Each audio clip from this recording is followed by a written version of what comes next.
aqui um ato um pouco rápido, tendo em vista a agenda do candidato, que é uma agenda muito puxada, e o candidato está aqui para daqui a pouco ir para outro compromisso, e por isso que a gente quer dar uma agilizada. Vamos sentar aqui, companheiros, mais próximo, ok?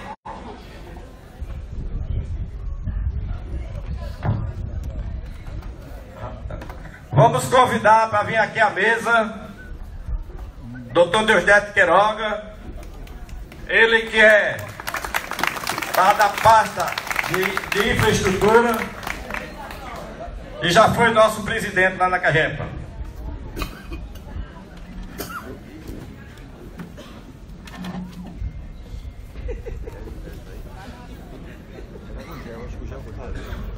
Chamar para vir fazer parte da mesa Dr. Gugel, diretor administrativo e financeiro da Cagepa, que veio representando nosso presidente, Dr. Hélio Cunha Lima.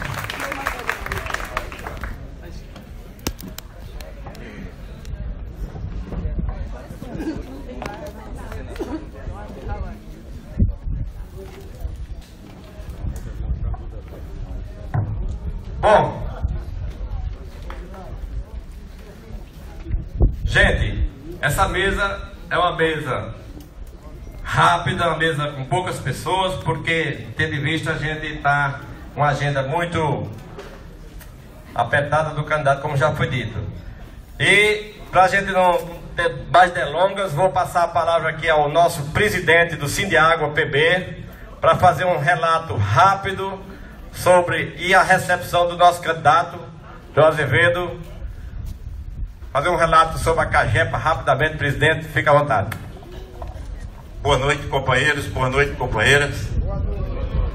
Boa noite, doutor Deusdedito, a quem eu saúdo toda a mesa presente. Boa noite, candidato João. Seja bem-vindo à Casa do Trabalhador cajepiano. Candidato, a presença sua hoje aqui é do desencher de orgulho. Lembrando que a nossa assessoria também fez contato com as assessorias das outras candidaturas, mas não recebemos resposta. Haja visto que, para nossa surpresa, nos debates que já houveram e nas interseções dos programas eleitorais, a gente já está vendo a posição de cada candidato no que se refere à nossa companhia de água e esgoto da Paraíba, Cagepa. Mas tivemos a felicidade de sexta-feira ser confirmado a presença de Vossa Excelência aqui em nosso convívio. Os trabalhadores da Cagepa, doutor João, ao longo desse tempo, porque aí a gente vai fazer aqui um breve relato, a Cagepa era uma de 2010 para trás.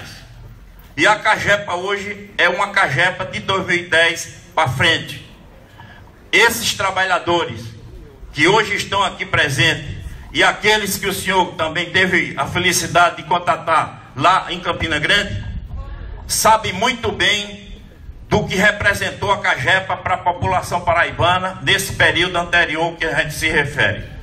Uma Cagepa que não tinha credibilidade na praça, de não comprar nenhum friso, para ser muito claro. Uma Cagepa que servia de cabide político a determinadas figuras, e a exemplo disso tivemos diretor que entrava no seu gabinete, colocava seu paletó na cadeira e ia resolver problema particular, deixando a empresa a Deus dará. Isso todos nós vivenciamos. Candidato que prometeu coisas, teve, digamos assim, a desonra para nós trabalhadores da Cagepa, que em momento crítico a folha de pagamento foi dividida em 3 parcelas, e esse público que você está vendo aqui é testemunho disso.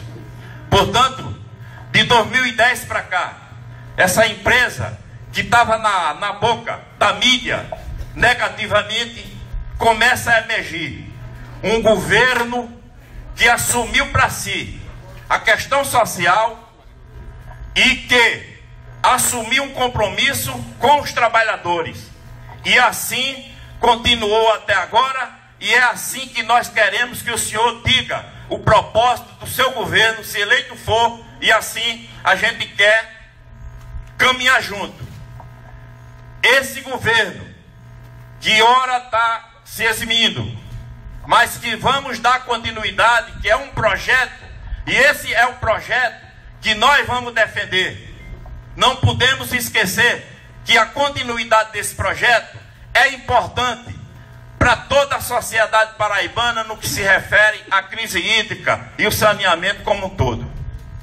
Portanto, candidato, estamos aqui ansiosos para ouvir a sua proposta com relação aos trabalhadores da CAGEPA.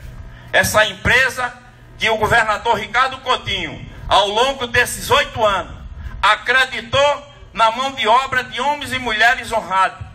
Fomos taxados de funcionário marajá.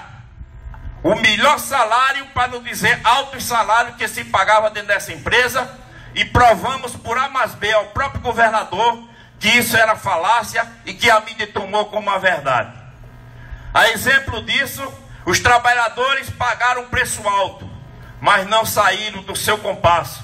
Estamos aqui hoje imbuídos nesse propósito de ouvi-lo e caminhar junto, porque a sociedade paraibana, juntamente com os trabalhadores da CAGEPA, tem compromisso com essa sociedade, com o saneamento básico, essa legislação draconiana, através de uma medida provisória que agora está sendo implementada pelo governo federal, que destrói completamente a questão do saneamento como um todo no país. E nós não vamos permitir, além do senhor, que vai assumir esse compromisso aqui conosco e com a sociedade paraibana, temos que derrotar nas urnas também na questão do presidente da República, porque é um projeto só.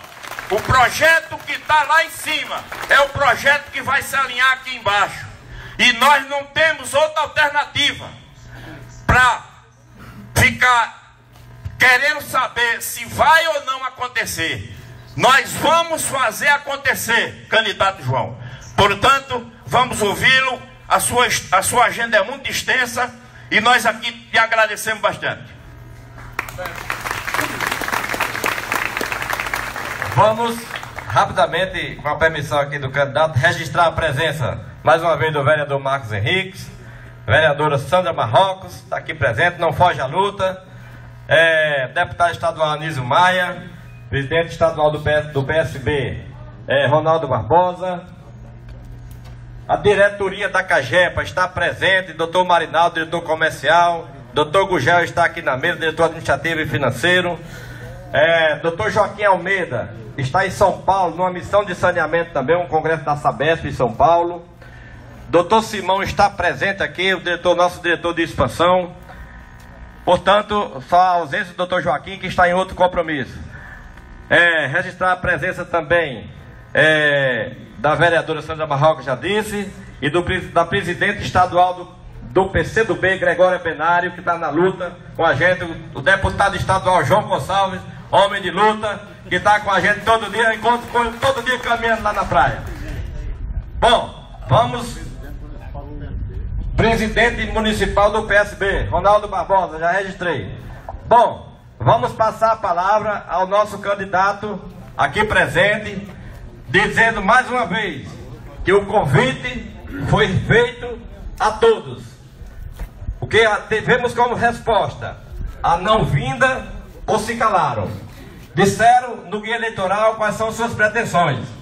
Um disse lá em Patos que a CAGEPA era inviável e deficitária. E o outro diz todo dia que vai fazer PPPs. Então, vamos passar a palavra para o nosso João Azevedo, homem de luta, e já provou que tem conhecimento técnico e conhece saneamento básico da Paraíba. A palavra ao nosso candidato a governador.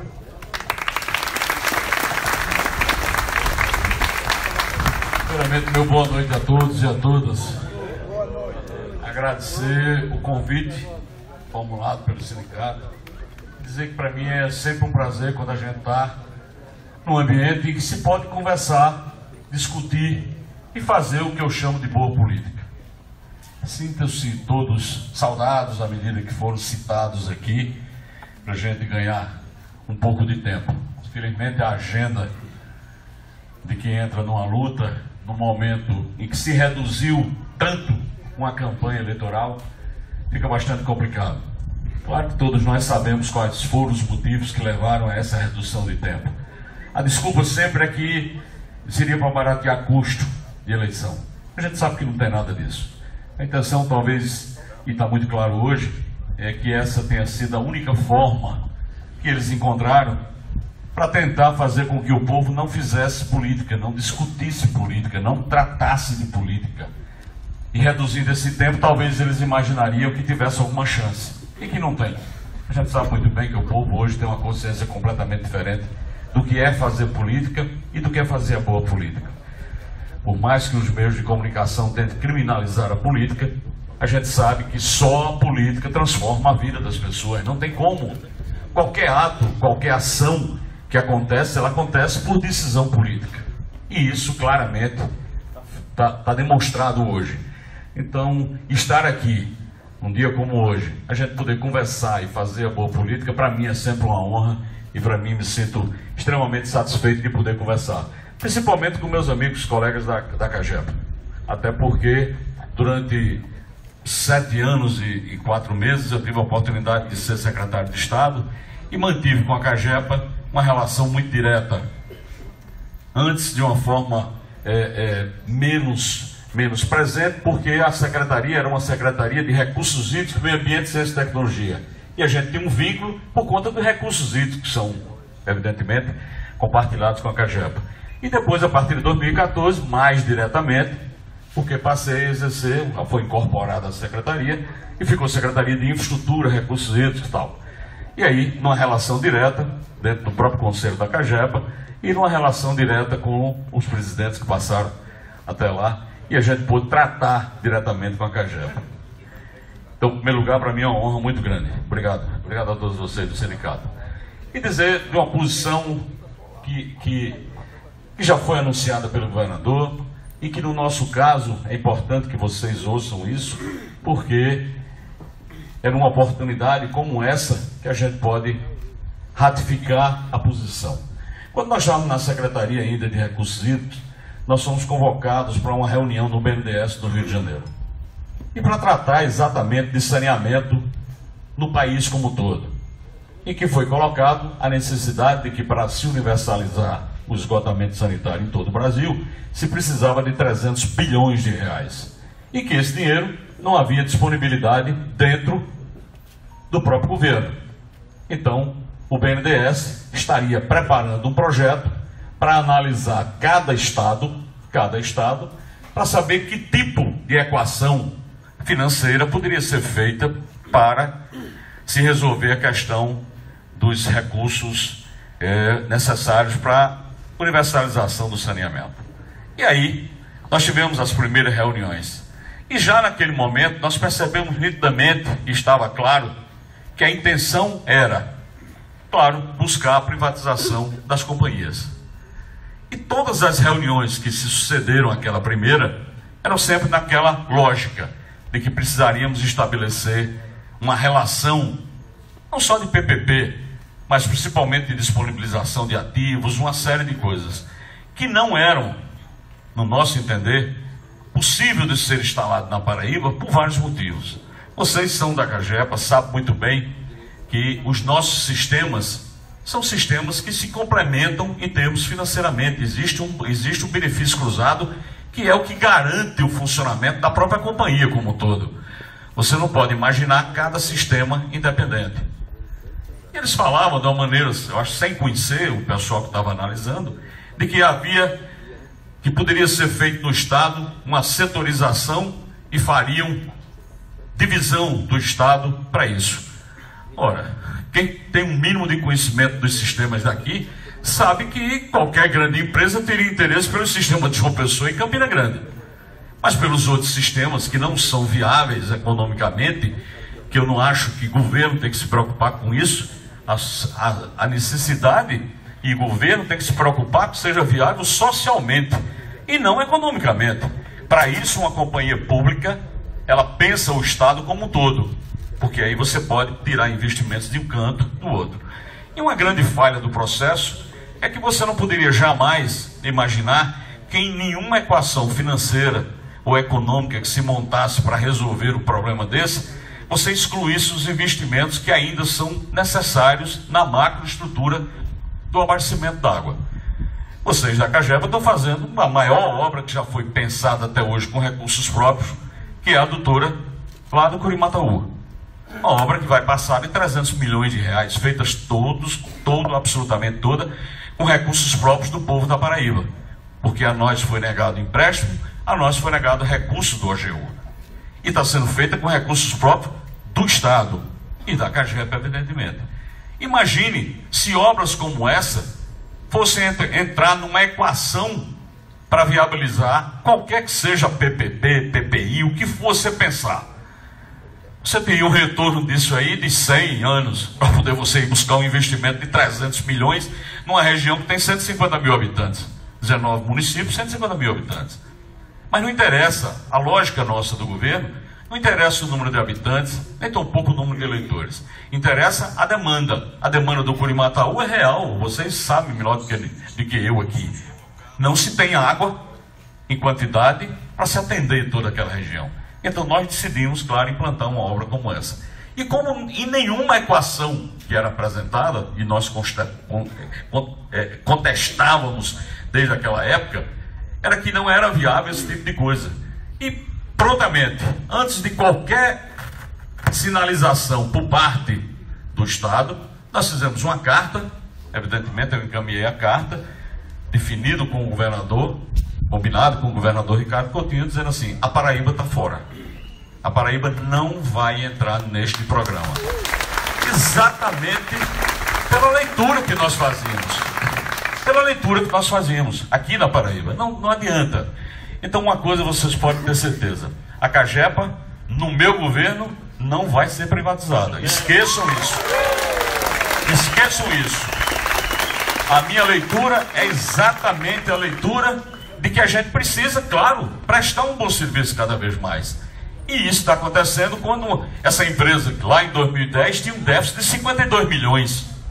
E hoje é superavitária em mais 50, 60 milhões. E que pode pegar esse recurso e transformar em obra e investimento, como os 270 mil metros de rede de expansão que está sendo feito pela Cagepa.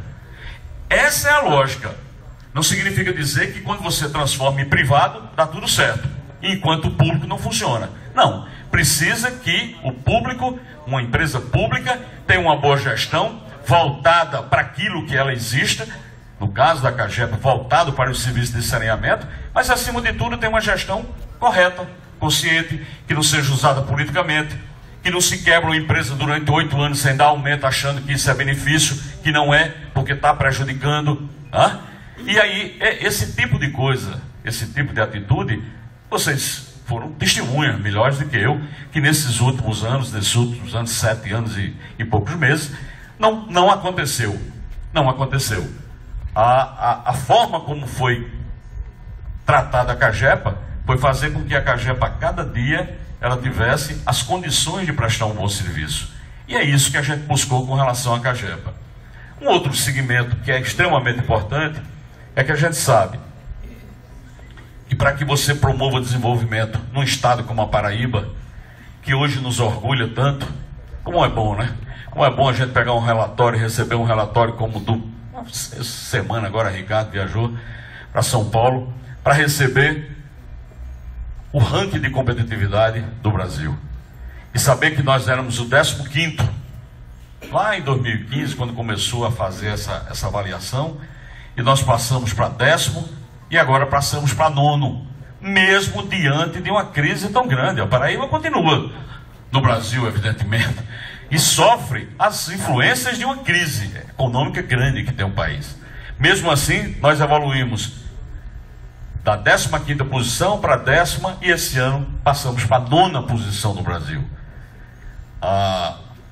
O segmento aqui para o Nordeste, a competitividade do Nordeste, o ano passado nós já tínhamos atingido o primeiro lugar e continuamos em primeiro lugar. Então imagine o que é a gente conseguir numa dificuldade que é hoje fazer gestão pública, manter o Estado nesse patamar. E eu fico muito feliz porque, de certa forma, nós colaboramos, e aí a CAGEPA tem uma participação fundamental nisso, é que no eixo infraestrutura, em que tem abastecimento d'água, em que tem saneamento, em que tem estradas, em que tem uma série o ranking de competitividade é um ranking que ele analisa 10 pilares e cada pilar desse tem os componentes. E no caso de infraestrutura, claro, é tudo que tem a ver com infraestrutura. E saber que nós todos aqui presentes, fizemos com que o Estado da Paraíba se transformasse ou se colocasse na segunda posição do Brasil. O eixo infraestrutura coloca a Paraíba na segunda posição do Brasil. Nós éramos nono, décimo, passamos para quarto e esse ano passamos para segundo. Isso foi um esforço coletivo. Nada disso aconteceu, evidentemente, sem a participação de cada um de vocês. Na hora que a gente expande e faz um programa de adutoras, como foi feito de 1.500 quilômetros de adutora, na hora que foi feito 2.600 quilômetros de estradas, isso tem um peso importante dentro do segmento, claro, dentro do eixo infraestrutura. E a Paraíba vem se colocando dentro desse patamar. Mas o que é mais importante é que nesse processo todo de inclusão, a Paraíba tem a menor taxa de desemprego do Nordeste, a taxa nossa menor do que a média nacional, e vem acontecendo isso nos últimos anos. E por que vem acontecendo isso? Porque nós mantemos o nível de investimento sempre dentro de um patamar que foi estabelecido. Ou seja, a cada obra que se conclui, a gente coloca uma nova obra no lugar, para que nós possamos manter o nível de emprego e o nível de investimento. Foram mais de 7 bilhões de reais de investimentos feitos por todos os órgãos vinculados à Secretaria de Infraestrutura. E isso é fundamental. É fundamental para fazer isso que a Paraíba tem hoje. Um outro ranking que há 20 dias saiu, a Paraíba é o 6º lugar em eficiência de gestão. 6º lugar no Brasil em eficiência de gestão.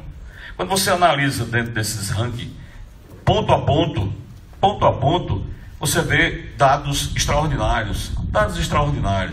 Porque nós estamos numa campanha, e é um processo eleitoral, ele é muito duro. Porque é muito fácil chegar e dizer assim, eu não vou tratar aqui especificamente, quero cuidar mais da área que nos interessa aqui, mas, por exemplo, se fala de segurança. O Estado da Paraíba passou de 18º para 9º em segurança, pelo ranking de competitividade, está aí. Porque as políticas públicas implementadas deram resultado. Agora, entre dar resultado e imaginar que está tudo resolvido, tem uma distância grande, é evidente. Precisa melhorar? Precisa continuar investindo? Precisa, como qualquer política pública. Não existe uma única política pública que, por mais que tenha avançado, nós abrimos 14 hospitais e está tudo certo na saúde? Não. Precisa aprimorar. Precisa trazer um investimento muito maior na urgência e emergência de cada região. Ou seja, essa é a questão. Nós temos uma leitura daquilo que precisa, mas temos uma leitura também daquilo que avançamos. Você imaginar que esse Estado avançou o que avançou, não foi por graça e obra do Divino Espírito Santo. Foi muito trabalho, foi dedicação, foi trabalho de cada um, de todos nós que compomos o governo. Então, vocês estão incluídos, evidentemente, nesse processo. Não existe construção de uma única mão, e de um conjunto de todos. Especificamente na área de recursos hídricos e saneamento, eu acho que a Paraíba está indo no caminho correto. Esse programa de adutoras que nós implementamos, parte pela Secretaria e parte pela própria CAGEPA, que fez diretamente pela CAGEPA, vai a cada dia indo na direção daquilo que nós mais sonhamos. É dentro de 4 anos a gente ter segurança hídrica em todas as cidades. E segurança hídrica em todas as cidades significa dizer que nós queremos que daqui a 4 anos nós tenhamos condições de colocar em cada cidade a água na quantidade e na qualidade necessária para atender a demanda da cidade. É claro que vocês conhecem até muito melhor do que eu, existem sistemas de cidades aí que têm 30 anos implantados e que precisam estar o tempo todo passando por atualizações, expansões, áreas que não são atendidas ainda. Se constrói um novo bairro numa área alta e precisa de você reformular todo o sistema, colocar elevatório, colocar um novo reservatório. Isso vai ser sempre demanda. Isso é claro, isso não existe um ponto em que você diga, terminou de fazer, né? Seria muito bom, mas não é isso. A gente vai ter sempre essa necessidade. Então, ter recuperado a companhia, e aí o nosso agradecimento pela gestão, desde Deusdedit Queiroga à frente da Cagepa, de Hélio, e tantas pessoas que passaram por lá, e todos os seus diretores, né?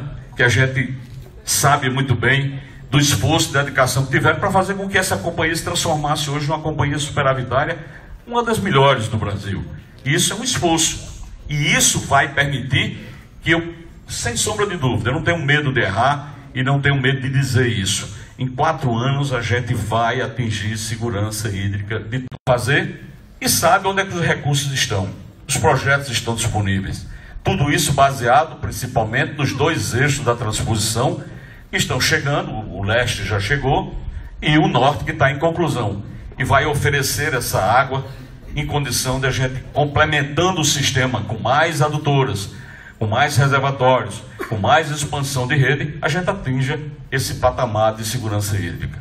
Na área de saneamento, claro que nós sabemos, aí sim, de esgotamento sanitário, se faz necessário investimentos muito pesados, porque o nível, a quantidade de cidades que tem esgotamento sanitário ainda é muito pouco na Paraíba, ainda é muito pouco. Nós temos mantido parcerias junto com a FUNASA, que vai implementando algumas cidades. A Cagepa fez licitação para 9 cidades, nós fizemos para 20 cidades lá pela Secretaria, e estamos implementando esgotamento sanitário. Mas mesmo assim a gente sabe que o ritmo é lento e vai precisar de recursos cada vez mais para que a gente possa implementar. Dentro da política que interessa de recursos hídricos para o Estado, nós vamos buscar, e aí junto com vocês, para que a gente tenha os 223 municípios sendo operados pela Cagepa. Isso é fundamental. É fundamental porque muitas vezes você tem municípios, como era o caso de Coremas, uma cidade que pelo fato de estar junto de uma barragem, às vezes o pessoal, prefeitos da região, entendiam que era um absurdo alguém ter que pagar uma conta da água mínima. Ora, nós sabemos muito bem que uma barragem como aquela tem suas margens de irrigação, que colocam fertilizantes. E aí, o que é que nós tínhamos em Coremas? Proporcionalmente, o maior número de casos de câncer da Paraíba. E eu tive reunião com vários prefeitos anteriores, inclusive, que chegavam para mim e diziam assim, você sabe qual é o prejuízo político que nós vamos ter se implantar uma cobrança de água? Quer dizer, prejuízo político é você ter a sua população morrendo de câncer. Esse é prejuízo político. Mas não você ter com a cobrança de água, que a água vai ser tratada. E depois de uma luta muito grande, fizemos lá. Está lá, a Cagepa fez um sistema, uma estação de tratamento nova, captação novo, reservatório, tudo. E está distribuindo uma água tratada, que ainda falta um percentual da cidade a ser atendido. Mas é isso. Nós temos que buscar isso e para todas as cidades. Paralelamente, nós estamos trabalhando num grande projeto para a universalização do esgotamento sanitário em João Pessoa, na região metropolitana daqui, com financiamento através do Banco Mundial. Não é fácil, nós estamos brigando, mas o projeto tem sido conduzido por Deusdedit lá na Secretaria, que já tem encaminhado esse projeto e já está bem avançado. Então, os nossos investimentos vão ser nessa busca. Segurança hídrica para todas as cidades e, acima de tudo, continuar tendo a visão de que mesmo a transposição chegando, mesmo você levando água para todas as cidades, nós temos que manter programas que atendam as comunidades rurais. A população difusa que tem em cada município desse sofre muito com a estiagem, que muitas vezes é uma estiagem prolongada. Nós estamos baseando a nossa segurança hídrica num elemento de fornecimento de água, numa fonte de água, e que nunca secou, e eu espero que não seque, que é o Rio São Francisco, onde na pior condição que o rio atingiu, ele tinha uma vazão de 550 metros cúbicos por segundo. Todos nós sabemos que a transposição para atender os 4 estados na vazão mínima é 26. Então você tirar 26 metros cúbicos de 550, não vai matar o Rio São Francisco, como muitos tentaram dizer, e vai fornecer água numa quantidade que a gente resolve o nosso problema. Paraíba tem os 2 eixos, graças a Deus a transposição chega até a Paraíba nos 2 pontos e termina na Paraíba nos 2 pontos. Termina no eixo leste, aqui em Monteiro, e lá no eixo norte termina em Cajazeiras. Então a transposição termina na Paraíba. A partir de Cajazeiras vai ser construído um eixo que para a gente é muito importante, que é o eixo para o ramal Apodi, que vai para o Rio Grande do Norte, e aí vai passar por toda aquela região do Alto Sertão, e que para a gente é importante, porque vai levar água ali para o Iraúna, que hoje é atendida por uma adutora que a gente tem em Capivara, mas sabe que muitas vezes quando tem um período de estiagem forte, Capivara seca a barragem e aí você não consegue atender. E esse ramal que vai para o Rio Grande do Norte vai atender não só a Lagoa do Arroz, como a barragem de Capivara. E aí você vai ter garantia hídrica também para uma região que para a gente não era nem imaginável agora pela transposição. Mas esse eixo deve ser licitado pelo governo. E nós estamos lutando para fazer a terceira entrada. Nós tivemos a oportunidade de defender isso junto ao Conselho Gestor de São Francisco e aprovar a terceira entrada do eixo norte, que é uma ligação que vai sair do eixo norte até a barragem de Condado, lá em Conceição. Jogando essa água lá, a gente vai jogar água na cabeceira do rio Piancó e vai perenizar todo o Vale do Piancó. E o Vale do Piancó economicamente é importante, Sandra Marrocos é de lá, sabe muito bem, e é engraçado o Vale do Piancó, porque as pessoas lá do Vale do Piancó nascem primeiro no vale para depois nascer na cidade. É diferente de qualquer região. Se você pergunta aqui, quem nasce em Itabaiana, você diz assim, eu nasci em Itabaiana. Acabou. Lá não. Se você pergunta, nasceu aonde? Eu nasci no Vale do Piancó, em Itaporanga. Não é? A cidade vem depois do vale. O vale tem uma importância maior até do que a própria cidade. Mas isso demonstra claramente a relação que aquela população tem. Paraibano tem muito isso. E o Vale do Piancó vai ser possível perenizar por conta dessa terceira entrada. E é uma obra que vai custar em torno de 250 a 300 milhões de reais. E o governo federal, nós fizemos um projeto, um estudo de viabilidade técnica, de viabilidade econômica e técnica, encaminhamos para o Ministério, fizemos a defesa junto ao Conselho Gestor e foi aprovado. Entretanto, o governo federal não deu prosseguimento. Agora está sendo revisto o projeto, eles estão com uma outra proposta e nós esperamos que no próximo governo, que essa eleição traga primeiro um governo que trate de forma republicana todos os estados, diferentemente do que está acontecendo com a Paraíba. A Paraíba hoje, de 2015 para cá, não recebeu um único empréstimo, apesar de termos todas as condições para receber empréstimo, por conta da posição política do governador, que foi contra o golpe, que foi contra a prisão de Lula e que não concorda, que na democracia é assim, se você não gosta de um governante que está mal avaliado por conta de uma política econômica, como estava o presidente Dilma, você espera chegar a eleição e vota contra. E tira. É assim, a democracia é assim, se o povo não gosta, tira, mas tira na eleição. E não armar o que foi armado, levando e trazendo para o povo uma mensagem com pílulas da felicidade, dizendo que geraria emprego para todo mundo, que precisava mudar a legislação trabalhista para que gerasse muito emprego, quando a gente sabia que em 2014 a gente vivia pleno emprego. Aqui em João Pessoa, vocês aqui que lidam com construção, eram exemplos disso. Sabia que o centro ficava na porta de uma obra, lá, saía um ferreiro, dizia, quanto é que você ganha aqui? Tanto. Quer ganhar tanto para trabalhar na minha obra? Era assim. Era uma disputa pelos profissionais dessa área. E vivíamos pleno emprego no Brasil. E a legislação era anterior. Então não era a legislação que criava de forma nenhuma desemprego. E foi feita alterações e foram modificadas, criaram relações precárias com o trabalhador. Então a gente espera claramente que o próximo presidente seja exatamente alguém identificado com uma política, acima de tudo, de inclusão. Esse país voltou a estar no mapa da fome. Isso é um absurdo. Nós tínhamos saído do mapa da fome e voltamos. Esse país voltou a ter assentamentos na margem das estradas, que não tinha mais. Isso é um absurdo. E por conta de quê? Por conta de políticas econômicas que não visam absolutamente nada para o povo brasileiro. é uma política o tempo todo de privatização, de venda, de tudo que é como se o sujeito tivesse uma geladeira em casa e começasse a vender o que está dentro da geladeira, achando que vai resolver o problema. E daqui a pouco, quando ele olhar para a geladeira, vai estar vazia. E ele vai estar com o mesmo problema e com a geladeira vazia. Nós no Brasil estamos vivendo esse momento desse jeito.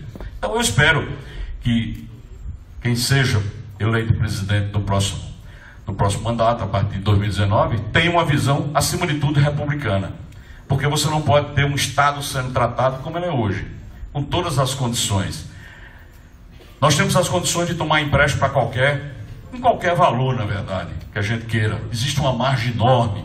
Dos 100% da nossa margem, a gente só utiliza 38%. Então o governo tem uma margem enorme. Entretanto, para assinar um empréstimo pequeno quando eu digo para o Estado, não para a gente, mas pequeno, um empréstimo de 112 milhões de reais com o Banco do Brasil, primeiramente o Tesouro Nacional negou, dizendo que iria mudar a metodologia de cálculo para definir a nota dos estados, e a Paraíba iria cair de B para C, e quem caísse para C não poderia ter empréstimo. E nós alegamos que, naquele momento, nós éramos B. Se a metodologia ainda ia mudar, como é que você vai punir alguém porque vai mudar a metodologia? Insistimos, mas não saiu. E eles mudaram a metodologia. E a Paraíba, ao invés de cair para C, subiu para A. Ficou com a melhor nota. E aí tiveram que mandar fazer o empréstimo. E aí o Tesouro Nacional alegou que não poderia dar um empréstimo porque o Tribunal de Contas, o Poder Judiciário e a Assembleia Legislativa estava com a relação folha de pagamento versus receita acima do autorizado, acima do que a legislação permite. É mais ou menos como se dissesse assim: o Jaú, não vou lhe emprestar dinheiro não, porque Deus deve estar devendo. Não tem nada a ver uma coisa com uma outra. Primeiro porque não é o governador que controla as contas de folha de pagamento da Assembleia, do Tribunal de Justiça, do Tribunal de Contas. Não tem nada a ver. É como se você dissesse: não lhe empresto aqui dinheiro porque o seu vizinho está devendo. E nós recorremos ao Supremo. O Supremo autorizou. Essa autorização chegou lá no Tesouro Nacional. E o Tesouro Nacional, ao invés de fazer o empréstimo, mandou para a Advocacia Geral da União para saber o que é que precisava fazer. E a advocacia simplesmente foi o parecer mais curto que eu vi na minha vida. Então assim, não tem o que fazer, é cumprir. Isso é uma decisão do Supremo. Claro, voltou para lá e eles mandaram fazer o empréstimo, o contrato. Foi feito o empréstimo, o contrato chegou aqui, o governador assinou, mandou para o Banco do Brasil e o gerente disse: eu não assino. Eu não assino. E por que não assina? Não, porque a folha, vocês fizeram um edital e a folha saiu do Banco do Brasil para o Bradesco. Sim, mas vocês participaram do edital? Não, a gente não participa de concorrência. E aí, qual é o problema? Não assina. E nós entramos na justiça para que obrigasse o gerente a assinar. E o juiz determinou que o gerente assinasse. Ele não assinou. E nós entramos na justiça pedindo a prisão do gerente. Era o que faltava. E o juiz deu. Em resumo, o empréstimo não foi assinado, ninguém foi preso. E nós ficamos sem 112 milhões de reais para investir na infraestrutura do Estado. É assim. Então, essa forma não republicana em que as pressões acontecem em outro nível é muito complicado. Nós esperamos realmente que a gente tenha um presidente, e nós esperamos por opção que seja Haddad, porque nós estamos votando e apoiando Haddad. Nós esperamos para que o povo volte a ter esperança, o povo volte a ser incluído nas políticas públicas desse país. É isso que nós esperamos. E que tenha uma relação republicana com os estados, independente da posição, porque afinal de contas, dos estados todos, você não vai ter unanimidade. Qualquer que seja o presidente eleito, não vai ter unanimidade dos 27 estados. Então a gente precisa ter uma relação, uma coisa é ser republicano, outra não. Então, o que nós esperamos efetivamente é isso. O Estado avançou, pode ter certeza. Quando a gente pega e vê que os 10 estados mais violentos do Brasil estão no Norte e Nordeste, e que a Paraíba não está no meio disso. A Paraíba está lá. Agora, a Paraíba não é uma ilha, ela sofre pressão de todos os lados. É problema, claro, que precisa melhorar na segurança, que precisa melhorar na educação, e nós temos feito as propostas. Eu não vou falar aqui do plano de governo, que seria evidentemente cansativo, mas vocês podem ter certeza que, de minha parte, o que teremos é exatamente a continuidade. Eu vivi esse governo esses anos todos, desde a prefeitura, desde 2005, junto com o Ricardo, em que a gente começou a construir uma forma. Isso é um modelo, isso é um projeto. Ricardo representa esse projeto nesse momento. E eu espero, a partir de janeiro, se Deus quiser, e o povo também da Paraíba quiser, continuar representando o projeto. Isso não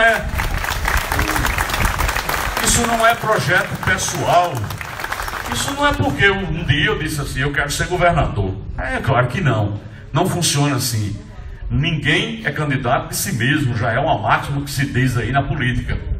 Eu estou nessa condição porque um grupo político, um grupo de partidos aliados, acham que eu tenho condição de dar continuidade a isso. E eu me sinto preparado para isso, pode ter certeza, por tudo que eu construí na minha vida. Eu não caí de paraquedas nesse negócio, não. Pode ter certeza disso. E isso dá essa condição para que a gente possa oferecer ao Estado futuro. Futuro. Diferentemente, respeito pessoalmente todo mundo que está aí, mas a Paraíba não pode entrar nem na incompetência, nem no atraso. Nós temos que pensar no futuro. E no futuro é um projeto que está aí posto, que já mostrou a que veio. E que pode ser melhor. É evidente. E é possível fazer mais do que o Ricardo fez. Porque quando nós chegamos lá em 2010, esse Estado não tinha política pública nenhuma. E nós implementamos tudo e esse Estado evoluiu. Chegou, volto a dizer, como agora, a ser reconhecido nacionalmente. Por vários itens. Nós invertemos uma coisa. Vocês lembram lá em 2010? A Paraíba, se fosse um índice bom, a gente era sempre o último. Se fosse um índice ruim, a gente sempre era o primeiro. Nós viramos esse troço de cabeça para baixo. Quando se fala de mortalidade infantil, nós éramos o último, passamos a ser o primeiro do Nordeste. De competitividade, de eficiência, é isso, minha gente. É isso que está posto, é esse projeto que está posto. E eu espero realmente, que o povo, que tem dado uma demonstração fantástica por onde a gente passa. Hoje é muito fácil andar pela Paraíba. Todo canto que a gente chega, você tem a presença do governo. Governo com obra, com ações e tal. Um dia desse a gente estava em Sossego. Eu gosto sempre de contar essas historinhas, porque elas são muito elucidativas para que a gente entenda. Eu estava em Sossego e nós íamos lá inaugurar uma coisa lá. E Ricardo chegou para mim e disse assim, ele ia falar, ele disse, o que foi que nós fizemos aqui em Sossego? Aí eu disse, Ricardo, nós fizemos uma estrada, nós fizemos uma adutora, nós fizemos uma barragem ali, um aterro barragem ali, aproveitamos para fazer uma barragem, nós fizemos uma reforma de uma escola. Eu acho que foi isso. Aí disse, tá, tudo bem, então eu vou dizer isso no meu discurso. Ok. Aí, antes dele, falou a prefeita Neide. Aí ela puxou um papel do bolso, aí disse, olha, eu queria agradecer ao governo do Estado. Isso, aí começou, isso. E ela fez uma relação que dava 20 milhões de reais de investimento. E Ricardo olhava para mim e dizia assim, tu não sabia disso? Não sei, eu não tinha nem ideia de que tanto investimento tinha acontecido. Mas, e ali deu a dimensão do que era, porque Sossego, eu acho que muita gente aqui conhece Sossego. Sossego é uma pequena cidade, que não vai decidir a eleição esse ano. Sossego não decide a eleição esse ano, pelo número de eleitores que tem lá. É claro que não. Mas recebeu 20 milhões de reais de investimento. 20 milhões de reais de investimento do Estado. Era um negócio assim inimaginável em outro tempo, em que os investimentos eram feitos na Paraíba em função do número de votos que cada cidade tinha. Essa cidade pode decidir a eleição, então manda a obra para lá, porque aqui a gente vai ter uma presença. Essa era a lógica, minha gente. E o orçamento democrático permitiu que a gente invertesse essa pirâmide de cabeça para baixo. A relação direta com a população trouxe não só para a gente o aprendizado, porque nós ouvimos muito, mas acima de tudo a capacidade de dar uma resposta muito grande. E eu sempre falo desse caso de Imaculada. Imaculada tem uma comunidade lá, a comunidade da Palmeira. Comunidade Palmeira, uma comunidade enorme, rural, e que tem problema de abastecimento d'água. Não tinha uma adutora. E para a gente fazer um levantamento, e toda vez que a comunidade pedia isso no orçamento democrático, Ricardo dizia, e aí? A proposta que a gente tinha era uma adutora que ia levar, sei lá, 20 e tantos quilômetros para fazer. Eram mais de 20 quilômetros. E um dia lá um cidadão levantou e disse, olha, lá perto da comunidade tem um grotão imenso, que se fizer uma barragem lá, vai resolver o problema de água de Palmeira. E eu fiquei com aquilo, anotei no papel, cheguei na secretaria, pedi a nossa equipe, eu tive que dar um pulo lá naquele lugar. Os caras foram lá, rapaz, realmente, lá. Em resumo, nós fizemos, identificamos, construímos uma barragem chamada Pedra Lisa, que tem 6 bilhões de metros cúbicos lá acumulado hoje. E a barragem agora vai atender a comunidade, porque a doutora agora ficou muito mais perto. Isso é a capacidade que esse governo teve de aprender com as pessoas, entender que muitas vezes, por mais competente que sejamos enquanto técnicos, às vezes a nossa solução não é a solução mais viável, porque a população que está lá na ponta, às vezes reconhece e identifica o trabalho. Foi isso que fez esse governo tão forte. Foi isso que fez a gente dar resposta tão rápida às demandas. E eu espero ter a oportunidade de dar continuidade a isso. Simplesmente é trabalho. Isso não é mágica. Isso é trabalho. É suor, amigo. É suor. É trabalhar, trabalhar, trabalhar e trabalhar. E eu espero que a partir de 1º de janeiro a gente possa simplesmente, sem nenhuma solução de continuidade, continuar trabalhando, trabalhando e trabalhando e fazendo uma Paraíba melhor. Principalmente, para a gente não, né? Eu já estou, né? A gente vai chegando na idade que daqui a pouco a gente quer parar, mas principalmente para as novas gerações que estão aí, que precisam ter uma Paraíba mais justa, mais inclusiva e que dê as mesmas oportunidades para o filho do rico e para o filho do pobre. Que a escola pública seja tão boa quanto a escola privada, que hoje é, que leva tanta gente aí para estudar fora do Brasil, para dar oportunidades diferentes. É isso que nós estamos buscando. E eu espero que realmente a gente possa fazer isso. E vocês da CAGEPA têm uma responsabilidade enorme na construção desse processo. Vocês trabalham com eu acho que um dos elementos mais preciosos da vida do ser humano, que é a água. Que é a água. E a gente tem que ter esse compromisso com o povo. Mesmo que às vezes a gente tenha que correr para resolver uma pendênciazinha que falta, uma coisa, mas se a gente tiver boa vontade de prestar um bom serviço, e vocês têm, eu não tenho dúvida nenhuma disso, a gente vai conseguir fazer uma Paraíba melhor. Obrigado a todos pela paciência e vamos em frente. Obrigado. Obrigado mesmo. Obrigado. Gente, sendo assim, candidato João Azevedo, os trabalhadores da CAGEPA, através da sua entidade, lhe agradece bastante essa presença e desejamos na sua caminhada que Deus lhe abençoe e que daqui esses trabalhadores que tenha certeza vão saber decidir, se já não decidiram.